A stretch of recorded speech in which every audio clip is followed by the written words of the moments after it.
السعي قال يا بني إني أرى في المنام أني أذبحك فانظر ماذا ترى قال يا أبت افعل ما تؤمر ستجدني إن شاء الله من الصابرين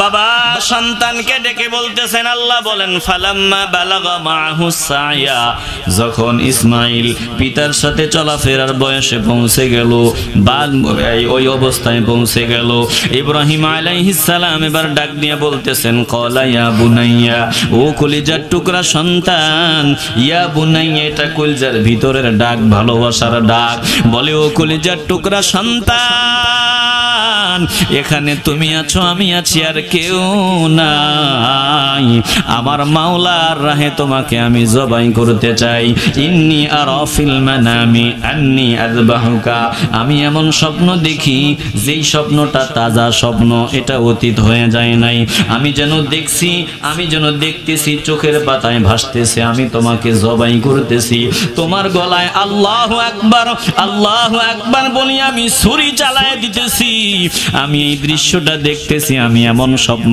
দেখেছি রে সন্তান এটা আমার চোখের পাতায় এখনো ভাসতেছে ও কলিজার টুকরা সন্তান এবার তুমি একটু চিন্তা ভাবনা করো রে বাবা ফানজুর মাযা তারা তুমি কি আমার মাওলাকে খুশি করার জন্য জবাই হওয়ার জন্য রেডি আছো নি জবাই হতে চাওনি এবার সন্তান বাবার কি জবাব দেয় শুনিয়ালান সন্তান ডাক দিয়া বলে বাবা গো বাবা এটা আমি আগেই জানতে পেরেছি আগে আমি অবগত হয়ে গেছি জানার পরে আমি পালায়া যাই নাই আমি চাইলে পালাইতে পারতাম পালাই নাই এটা আমি আগেই ইঙ্গিত পাইছি আপনি আমারে জবাই করবেন ইয়া বাতি ফাআল মা তুমারু ও বাবা আপনি আমাকে পরামর্শের কি ব্যাপার আছে এখানে পরামর্শের কোনো বিষয় নাই আপনাকে আল্লাহ যেই নির্দেশ দিয়েছেন আপনি এই নির্দেশ পালন করেন আল্লাহ যেই নির্দেশ দিয়েছেন আপনি নির্দেশ একবারে বিনা চিন্তায় বিনা টেনশনে আপনি পালন করেন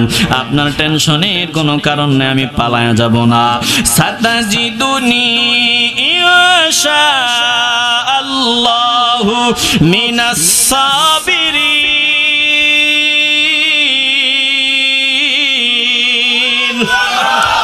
আল্লাহ চায় তো আপনি আমাকে ধৈর্যশীলদের মধ্যে পাবেন আপনার টেনশনের কোনো কারণ নাই আল্লাহ তাআলা বলেন ফালাম্মা আসলামা ওয়া তাল্লাহু লিল জাবিন এবার পিতা পুত্র উভয় আত্মসমর্পণ করে রেডি হয়ে গেল সন্তান পিতাকে ডাক দিয়ে বলে বাবা ও বাবা গো তোমার জামা একটু গুটায় নাও জামা একটু গুটায় নাও সন্তান নিজেকে শক্ত করে বলতেছে তোমার জামাটা একটু গুটায় নাও এই যে জামা পরছু আমার তো মরণের কষ্ট তো কঠিন কষ্ট তুমি যখন গলায় ছুরি চালাইবা আমি একটু নড়াচড়া করলে ফিনকি দিয়া রক্ত তোমার জামা কাপড়ে পড়বে এই রক্ত মাখা জামা আমার মা দেখলে ব্যথা পাবে কষ্ট পাবে এই জন্য এখানে আবেগের কোনো জায়গা নাই নিজেরে শক্ত করো বাবা তোমার জামাটা একটু গুটায় রাখো আর বাবা বলা তো যায় না আমি তোমার সন্তান তুমি আমার বাবা তুমি আমাকে যদি উপর করে শোয়াইয়া আমার গলায় ছুরি চালাও আমার চেহারার দিকে ডাইরেক্ট তোমার নজরটা পড়বে হয়তো বা একটা মায়া কাজ করতে পারে আল্লাহর অর্ডার পালন করবা মায়ার কোনো কাজ এখানে চলবে না বরং তুমি আমাকে একটু উপর করে শোয়াইবা ছুরিটা ভালো করে ধার দিয়া নাও আমাকে শক্ত করে বাঁধিয়া নাও এরপরে এমন ভাবে ছুরি চালাইবা যাতে প্রথমবারেই আমি কোরবানি হয়ে যাই ইসমাইল আলাইহিস সালাম তো এমনিতেই বাবা দূরে বাবাকে কাছে পেয়েছেন বাবার সাথে যাবেন ঘুরতে যাবেন সুন্দর পোশাক পরায়া দেওয়া হয় এবার সুন্দর পোশাক পরিধান করিয়া বাবার সাথে রওনা দিয়েছে সংক্ষেপে বলি ইবলিস চিন্তা করিয়া দেখলো এই মুহূর্তে যদি ইব্রাহিমের পরিবারকে ধোঁকা দিতে না পারি তাহলে আমার সব ব্যর্থ হয়ে যাবে, বৃথা হয়ে যাবে। যেভাবেই হোক ইব্রাহিমের পরিবারকে ধোঁকা দিতেই হবে। কি করা যায়? বলে ইব্রাহিমের পরিবারকে ধোঁকা দেওয়ার জন্য নেক সুরতের দরকার। ইবলিস নেক সুরত নিয়া নেক সুরত নিয়া ইব্রাহিম আলাইহিস সালামের বিবি হাজেরার সামনে দাঁড়ায়া যায়। একটু বুঝে থাকলে বলবেন কোন সুরত? কথা কয় না, একটু আওয়াজ লাগবে। কোন সুরত? নেক সুরত। শয়তান আপনাদেরকে যদি ওই শার্ট প্যান্ট টাই পরিয়া ক্লিন শেপ করিয়া এরকম সুরত নিয়ে যদি আপনার সামনে আইসা হাদিস শোনায়, বিড়ি টানে গাঞ্জা টানে, এই অবস্থায় যদি হাদিস শোনায়, সুন্দর সুন্দর কথা কয়, আপনি বলতে তো নিজেই সিটিং, তোর থেকে আমি কি শুনবো? কথা কয় না, এটা কঠিন।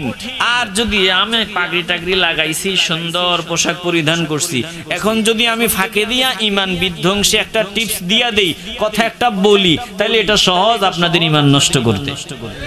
কথা কয় না। এই জন্য নেক শুরুতে ধোকা দেওয়া সহজ, ওই বদ শুরুতে ধোকা দেওয়া কঠিন। চিল্লায় বলেন ঠিক কিনা? বুঝে থাকলে ইমানের আওয়াজ দিয়ে বলবেন।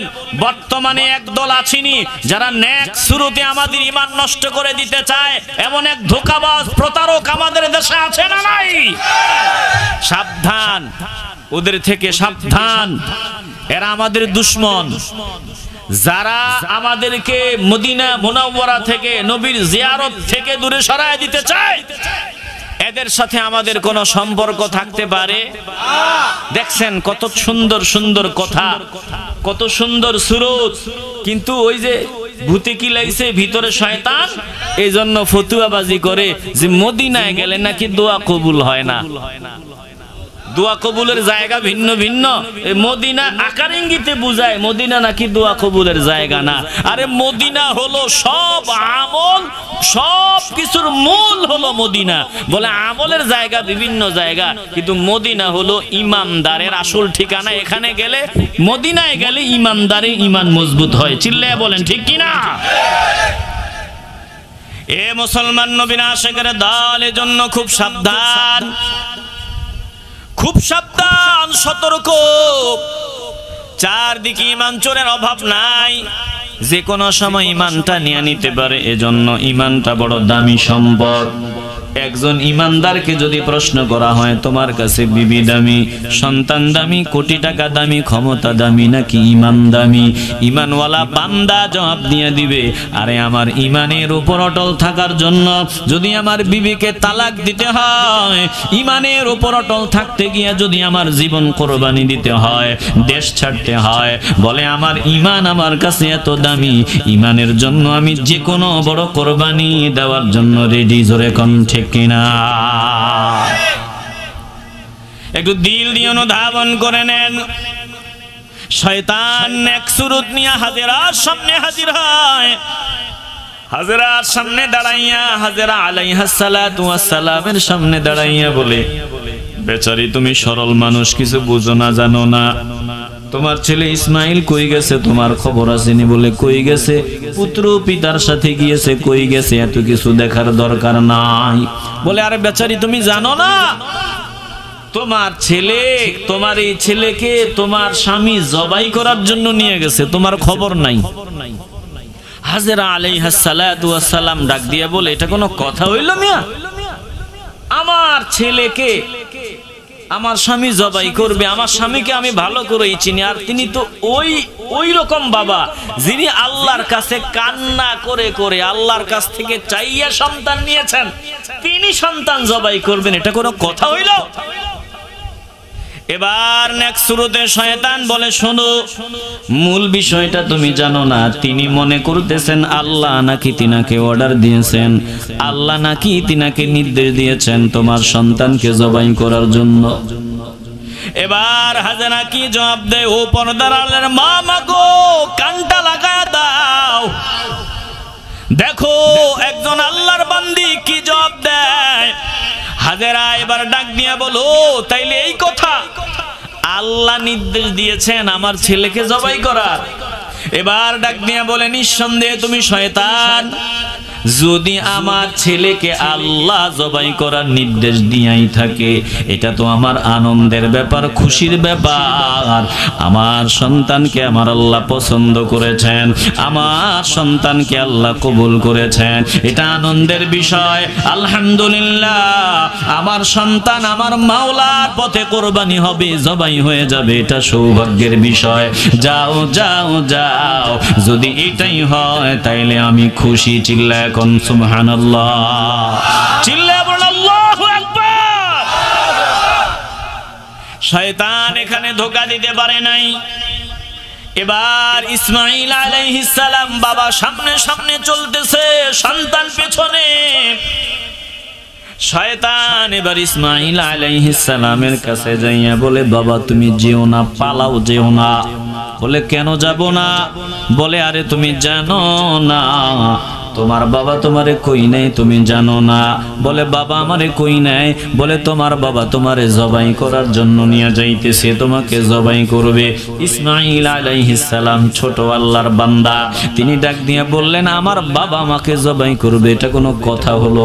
এটা হতেই পারে না। এবার শয়তান ডাক দিয়ে বলে আরে জানো না তোমার বাবা মনে করতেছেন আল্লাহ নাকি তেনাকে অর্ডার দিছেন তোমাকে জবাই করার জন্য, এই কারণে তিনি তোমাকে জবাই করার জন্য রওনা দিয়েছেন। এবার ছোট ইসমাঈল ডাক দিয়া বলে শোনো, আলহামদুলিল্লাহ, যদি বিষয়টা এমন হয়, যদি এমনই ব্যাপারটা হয়, তাইলে তো আমি পাগল হয়ে গেছি।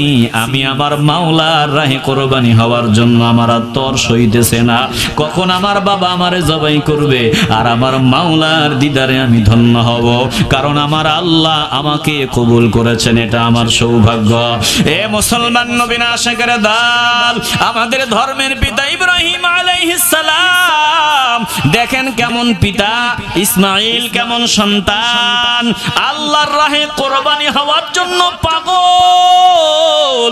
একটা জবানও বন্ধ রাখবেন না, দিলে ভেজাল থাকলে আওয়াজ দেওয়া দরকার নাই। দিলটা যদি পরিষ্কার হয়, ঈমানের আওয়াজ দিয়ে বলবেন আমরা আল্লাহকে সন্তুষ্টি করার লক্ষ্যে, আল্লাহর নবীকে পাওয়ার আশায় যদি কোরবানি দিতে হয়, জীবন দিতে হয়, বলেন আমরাও আল্লাহর রাস্তায় কোরবানি দেওয়ার জন্য রেডি হতে চাই কি চাই না? আরো জোরে বলেন চাই কি চাই না? এ মুসলমান নবী না আশিকের দল, ইসমাঈল আলাইহিস সালাম ডাক দিয়ে বলে যাও যাও যাও, তুমি শয়তান আমার বুঝতে বাকি নাই। আল্লাহ নির্দেশ দিলে জবাই হতে অসুবিধা কিসের? কারণ আমাদের কিছুই নাই, যা আছে সব একজনের দিল থেকে। বলেন তিনি কি? চেয়ারম্যান মহোদয় আমার পাশে বসা, তিনি বর্তমানে চেয়ারম্যান তো নাকি? আসতে বলবেন না, চেয়ারম্যান তো। তিনি আসার সময় কি নিয়ে আসছিলেন? আমি আপনাদের সামনে বসা, আজকে এই মাহফিলের প্রধান হিসেবে আমারে দাওয়াত করছেন, তো আমি আপনাদের সামনে বয়ান করতেছি আমি আসার সময় কি নিয়ে আসছি। আমার পাশে ভাইজান বসা, আসার সময় কি নিয়ে আসছেন? আপনারা এখানে বসা। এখন আপনি বলেন এই জমি আমার, এই ঘর আমার, ওই বাড়ি আমার, এটা আমার, ওটা আমার, আমার আমার বলতে বলতে আপনি পাগল হয়ে গেছেন। বলেন তো আসার সময় আপনি কি নিয়ে আসছেন? আসতে বলবেন না, কি নিয়ে আসছেন? তো এখানে আপনি পেয়েছেন, আপনাকে দিয়েছেন কে? আরে আপনার থেকে আরো যোগ্য বান্দা, বলেন ওনার থেকে আরো যোগ্য বান্দা চেয়ারম্যান হতে পারে নাই, ওনার থেকে আরো ভালো মেধাবী বান্দা চেয়ারম্যান হতে পারে নাই, আপনার থেকে আরো যোগ্য বান্দা কোটিপতি হতে পারে নাই। আপনি হয়েছেন নিজের গুণে না, নিজের যোগ্যতায় না। বলুন আপনাকে বানিয়েছেন একজন, দিল থেকে বলেন তিনি কে? তাইলে আসার সময় কিছুই নিয়ে আসি নাই, এখানে পেয়েছি। কে দিয়েছেন? আল্লাহ। আবার যখন মেয়াদ উত্তীর্ণ হয়ে যাবে, মেয়াদ ফুরায়া যাবে, কিছুই নিয়ে যাব না, খালি হাতেই চলে যেতে হবে। এ মুসলমান নবীর আশিকের দল, তাইলে আল্লাহ সব দিয়েছেন। বলেন যা আল্লাহ দিয়েছেন এগুলো দিয়ে আমরা মাওলারে খুশি করিয়া জমিন থেকে বিদায় নিতে চাই কি চাই না? এরে মুসলমান নবীর আশিকের দল, দিলটা নরম করিয়া দাও।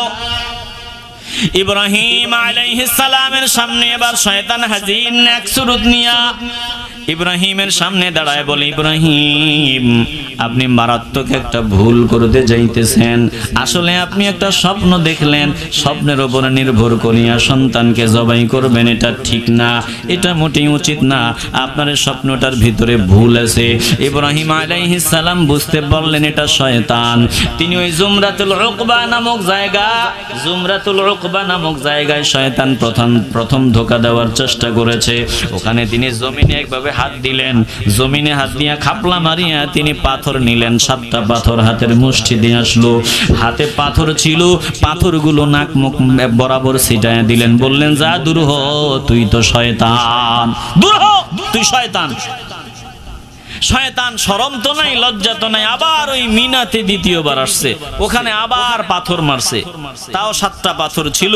আবার ওই মিনাতে বড় স্তম্ভ, যেটা মনে করে অনেকে শয়তান ওখানে বান্দা আছে, না, শয়তান ওখানে নাই, এটা একেবারে একটা স্মৃতি। ইব্রাহিম আলাইহিস সালাম এই কাজটা করেছে, আল্লাহ বলে তোরাও এটা কর, কিন্তু ওখানে শয়তান আছে মনে করা যাবে না। কথা বুঝতে অসুবিধা হয়? শয়তান ওখানে আছে এটা মনে করা যাবে, এটা শুধু একটা নিদর্শন যে ইব্রাহিম করেছে, তোরাও করো। ইব্রাহিম আলাইহিস সালাম 3বার পাথর মারছে, 21টা পাথর। হাজী সাহেবরাও ওখানে পাথর মারে। হাজেরা আলাইহিস সালাতু ওয়াস সালাম সাফা মারওয়াতে 7বার দৌড়াদৌড়ি করছেন, আল্লাহ বলে তোরাও দৌড়াদৌড়ি কর। এরপরে ওই জমজমের পানি পান করেছেন, তোরাও কর। আল্লাহ বলে এটা সবটা কেন তোদেরকে দিয়ে আবার এই অভিনয় করাই, স্মৃতিচারণ করাই, যাতে তোদের ঈমানটাকে মজবুত করে আমার রাহে কুরবানি দেওয়ার জন্য উজ্জীবিত হতে পারো, এজন্য এগুলো তোমাদেরকে দিয়ে আমি করাই। একটু দিল দিয়ে অনুধাবন করেন। ইব্রাহিম আলাইহিস সালাম শয়তান চেষ্টা করেছে তিনাকে ধোঁকা দেওয়ার জন্য, পারে নাই, ব্যর্থ। এবার চূড়ান্ত পর্যায়ে সন্তানকে জবাই করবেন, আল্লাহকে খুশি করার আশায় সন্তানকে জবাই করবেন। ছুরি রেডি, সব রেডি। ইব্রাহিম আলাইহিস সালাম চিন্তা করলেন, আমার সন্তানকে আমি আল্লাহর সন্তুষ্টির জন্য জবাই করব। জবাই করার আগে 2টা আচরণ হতে পারে, একটা কঠোর আচরণ আর একটা নরম আচরণ। আমার সন্তান যদি অনায়াসে জবাই হতে চায়, তাইলে আমি আর কঠিন হওয়ার দরকার নাই। আর যদি জবাই হতে না চায়, পলায়ন করতে চায়, আমাকে কঠোর হতে হবে। এখন কি করা যায়? এমন জায়গা যেখান থেকে সন্তান চাইলেও পালায়া যেতে পারবে না। সন্তানের সামনে দাঁড়ায়া বাবা চিন্তা করেন, একটু পরামর্শ করা দরকার। আমার সন্তান যে আল্লাহর কাছে চাইছিলাম নেককার সন্তান, এখন দেখি আল্লাহ আমারে কেমন সন্তান দিলেন, একটু পরামর্শ করিয়া নেই। বাবা সন্তানের সাথে পরামর্শ শুরু করে দিলেন। আল্লাহ তাআলা বলেন, ইব্রাহিম সন্তানকে ডাক দিয়া বলল, ফালাম্মা বালাগা মাআহুস সা'য়া ক্বালা ইয়া বুনাইয়া ইন্নী আরা ফিল মানামি আন্নী আযবাহুকা ফানজুর মাযা তারা ক্বালা ইয়া আবাতি ফাআল মা তু'মার সাতাজিদুনি ইনশাআল্লাহু মিনাস সাবিরিন।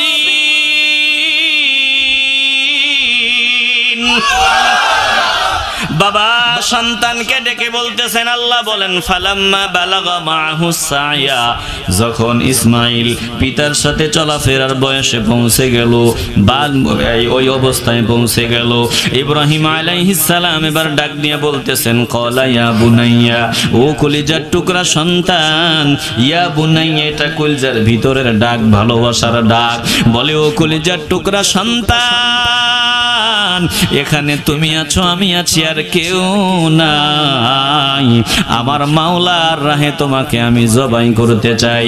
ইন্নী আরা ফিল মানামি আন্নী আযবাহুকা, আমি এমন স্বপ্ন দেখি যেই স্বপ্নটা তাজা স্বপ্ন, এটা অতীত হয়ে যায় নাই।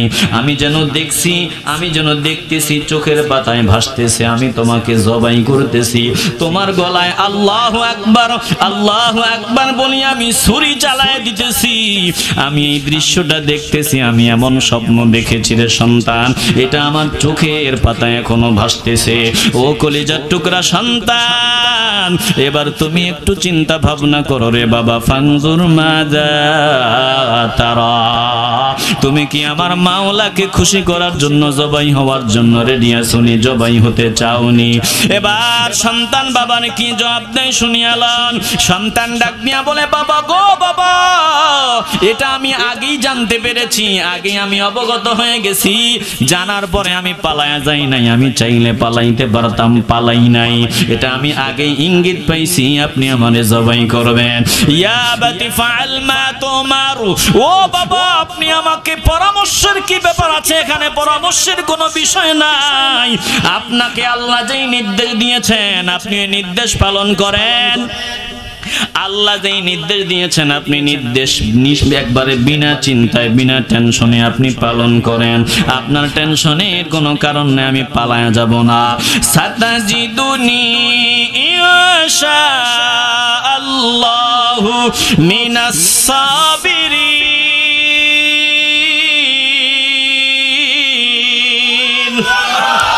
আল্লাহ চায় তো আপনি আমাকে ধৈর্যশীলদের মধ্যে পাবেন, আপনার টেনশনের কোনো কারণ নাই।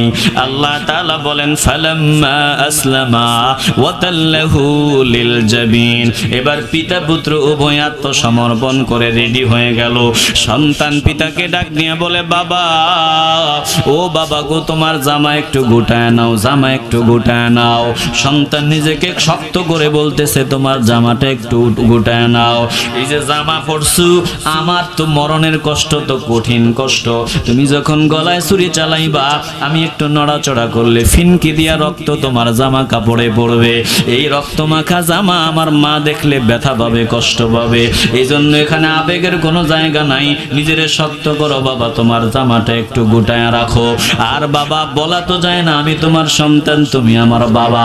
তুমি আমাকে যদি উপর করে শোয়াইয়া আমার গলায় ছুরি চালাও, আমার চেহারার দিকে ডাইরেক্ট তোমার নজরটা পড়বে। হয়তো বা একটা মায়া কাজ করতে পারে, আল্লাহর অর্ডার পালন করবা, মায়ার কোনো কাজ এখানে চলবে না। বরং তুমি আমাকে একটু উপর করে শোয়াইবা, ছুরিটা ভালো করে ধার দিয়া নাও, আমাকে শক্ত করে বাঁধিয়া নাও। এরপরে এমন ভাবে ছুরি চালাইবা যাতে প্রথমবারেই আমি কোরবানি হয়ে যাই। কোনো দ্বিধা সংকোচ করা যাবে না, মাওলার অর্ডার। এবার আল্লাহ বলেন, ফালাম্মা আসলামা ওয়া তাল্লাহু লিল জাবিন। পিতা পুত্র বই রেডি, বাবা ছুরি নিয়ে রেডি।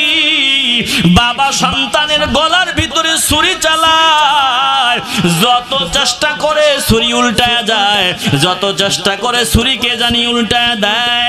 বলে ইসমাইল আলাইহিস সালামের রক কাটা যায় না, চামড়াও কাটা যায় না, একটু ফসম একটুই আলাদা হয়, ফসমগুলো আলাদা হয়, আবার যেমন তেমন হয়ে যায়। ব্যাপার কি? ইব্রাহিম আলাইহিস সালামের মেজাজ গরম, আমার আল্লাহ কি আমার কোরবানি কবুল করতেছে না নাকি?